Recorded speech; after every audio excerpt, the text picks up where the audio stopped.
અયોધ્યામાં રામ મંદિરના પ્રાણ પ્રતિષ્ઠા મહોત્સવને લઈને તૈયારીઓ પૂરજોશમાં ચાલી રહી છે। શુભ કાર્યના મુહૂર્તને ધ્યાને રાખીને તૈયારીઓ કરવામાં આવી રહી છે। શુભ પ્રસંગ અને ધાર્મિક કાર્યમાં મુહૂર્તને અપાતું હોય છે ખાસ પ્રાધાન્ય।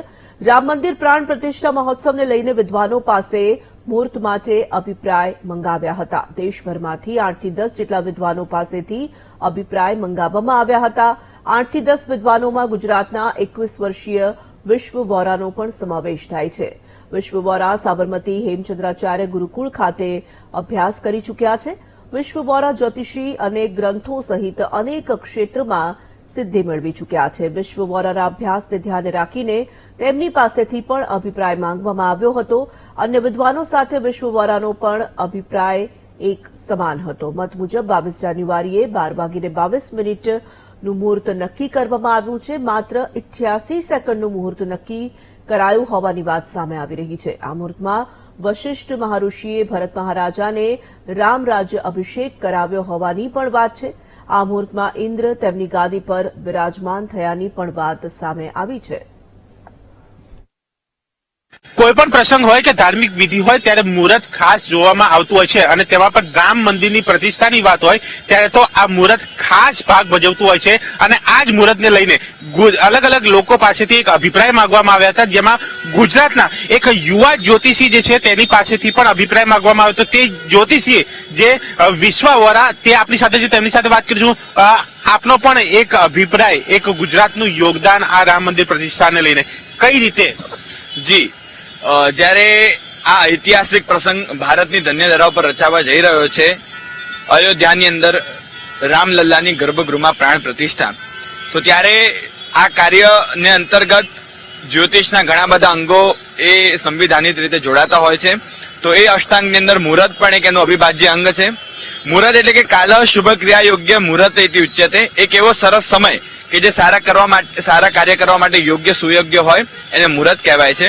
તો એ જયારે મુહૂર્તની વાત આવે, અભિપ્રાયની વાત આવે, ત્યારે એક આટલા મોટા કાર્યને લઈને જયારે દિન સુધી અને સમય સુધી નક્કી કરવાની આવે તો આની અંદર જોડાવા રૂપે જે લાભ મળ્યો છે એક અમૂલ્ય, એ મારા માટે ખૂબ એક યાદગાર ક્ષણ રહેશે।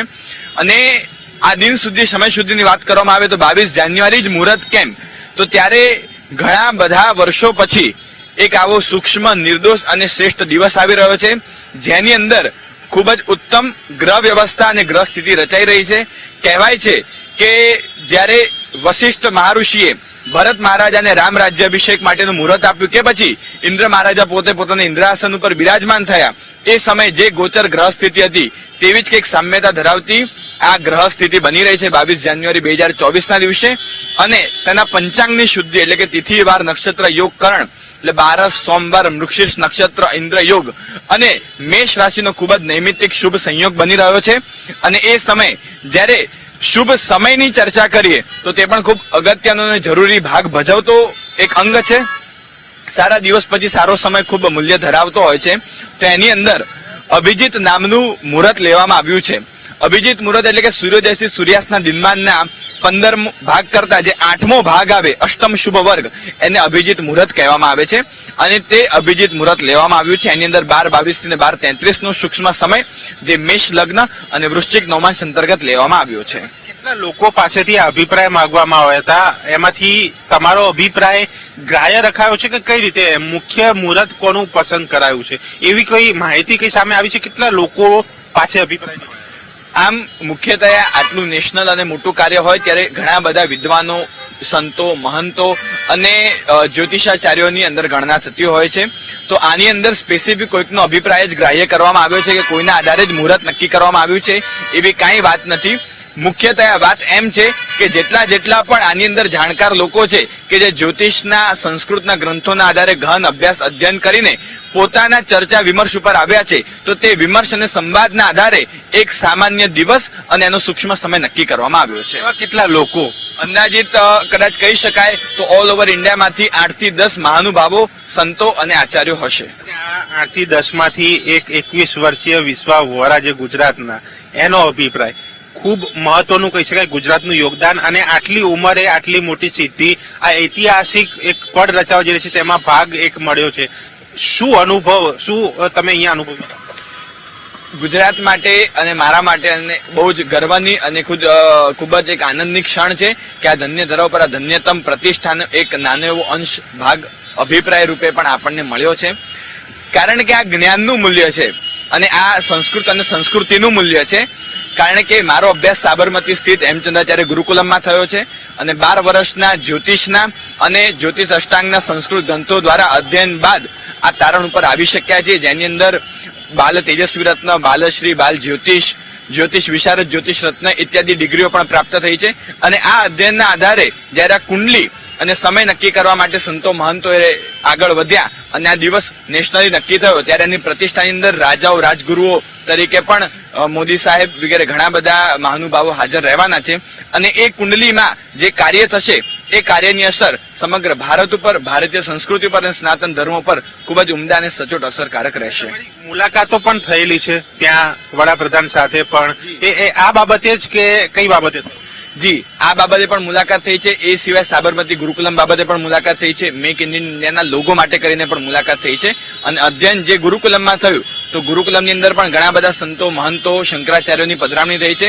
અને મારું અધ્યયન પણ અમુક સમય માટે કરીને કાશી બનારસમાં થયું છે, તો ત્યાં પણ સરસ જોડાવાનો લાભ મળ્યો છે. વડાપ્રધાન સાથે મુલાકાત ક્યારે? અંદાજિત 6 મહિના પહેલા વડાપ્રધાન સાથે દિલ્હીની અંદર જ મુલાકાત થઈ હતી, જે ખૂબ જ ફ્રૂટફુલ રહી છે. કેટલી સેકન્ડનું આ જે મુહૂર્ત છે, કેટલી મિનિટોનું આ મુહૂર્ત છે કે જેમાં આ વિધિ કરવાની રહેશે? આપનો અભિપ્રાય? આ 88 સેકન્ડનું સૂક્ષ્મ મુહૂર્ત છે, જે ચર મેષ લગ્નના અંદર સ્થિર વૃશ્ચિક નવમાંશમાં બને છે, જેમાં સૂર્ય, ચંદ્ર, ગુરુ, શનિ, શુક્ર વગેરે યોગકારક સ્થિતિમાં છે. નૈસર્ગિક અશુભ ગ્રહો પણ શુભ ભાગ ભજવે છે. અને આ 88 સેકન્ડનું સૂક્ષ્મ મુહૂર્ત 12:22 થી જનરેટ થાય છે. અને બીજું એક 12:29 થી 84 મિનિટનું પણ મુહૂર્ત છે, જેની અંદર સુવર્ણ શલાકા દ્વારા વિધિવત અંજન, પ્રાણ પ્રતિષ્ઠા અને પદારોપણ થશે. કેટલો ફાયદો, કઈ રીતનો ફાયદો, એટલે આમ મંદિર માટે કે દેશ માટે? કારણ કે કહેવાય છે કે જેમ બાળકનો જન્મ થાય એની જન્મ કુંડલી અને આખા જાતકના જીવન ઉપર અસર આપતી હોય છે, તેમ આ રામ જન્મભૂમિની અંદર જ પ્રભુ શ્રી રામનો પ્રાણ પ્રતિષ્ઠા દ્વારા પ્રાણારોપણનો આચાર છે. તો તે ભારતીય સંસ્કૃતિ આવનાર ઘણા સમય ઉપર એક ખૂબ જ અલગ અસર આપનાર રહેશે, સચોટ અસર, શ્રેષ્ઠ અસર આપનાર રહેશે અને ભવિષ્યમાં ભારતને સોને કી ચિડિયાને વિશ્વગુરુના મુકામ ઉપર પણ લઈ જઈ શકશે.